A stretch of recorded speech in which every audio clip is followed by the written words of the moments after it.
गुप्त अंधेरी रात में एक व्यक्ति नदी में कूदकर आत्महत्या करने का विचार कर रहा था। वर्षा के दिन थे और नदी पूरे उफान पर थी। आकाश में बादल घिरे थे और रह रहकर बिजली चमक रही थी। वो शख्स काफी धनी व्यक्ति था, लेकिन अचानक हुए घाटे से उसकी सारी संपत्ति चली गई थी। उसके भाग्य का सूरज डूब गया था। चारों ओर निराशा ही निराशा थी और भविष्य नजर नहीं आ रहा था।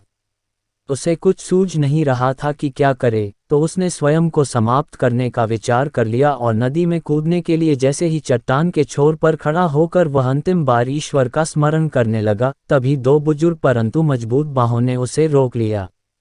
बिजली की चमक में उसने देखा कि एक वृद्ध साधु उसे पकड़े हुए है। उस वृद्ध ने उससे निराशा का कारण पूछा और किनारे लाकर उसकी सारी कथा सुनी। फिर हंसकर बोला, तो तुम ये स्वीकार करते हो कि पहले तुम सुखी थे? सेठ बोला, हाँ, मेरे भाग्य का सूर्य पूरे प्रकाश से चमक रहा था। सब और मान सम्मान और संपदा थी।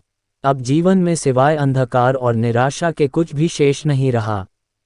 वृद्ध फिर हंसा और बोला, दिन के बाद रात्रि है और रात्रि के बाद दिन। जब दिन नहीं टिकता तो रात्रि भी कैसे टिकेगी? परिवर्तन प्रकृति का नियम है। ठीक से सुनो और समझ लो। जब तुम्हारे अच्छे दिन हमेशा के लिए नहीं रहे तो बुरे दिन भी नहीं रहेंगे। जो इस सत्य को जान लेता है वो सुख में सुखी नहीं होता और दुख में दुखी नहीं होता। उसका जीवन उस अडिग चट्टान की भांति हो जाता है जो वर्षा और धूप में समान ही बनी रहती है। सुख और दुख को जो संभाव से ले, समझ लो कि उसने स्वयं को जान लिया। सुख दुख तो आते जाते रहते हैं, यही प्रकृति की गति है। सोचो, यदि किसी ने जीवन में एक जैसा ही भाव देखा, हमेशा सुख का ही, जिस चीज की आवश्यकता हुई उससे पहले वो मिल गई, तो क्या वो कुछ उपहार पाने की खुशी का अनुभव कर सकता है? दुख न आए तो सुख का स्वाद क्या होता है, ये कोई कैसे जाने? इसलिए जीवन में सुख और दुख दोनों जरूरी हैं।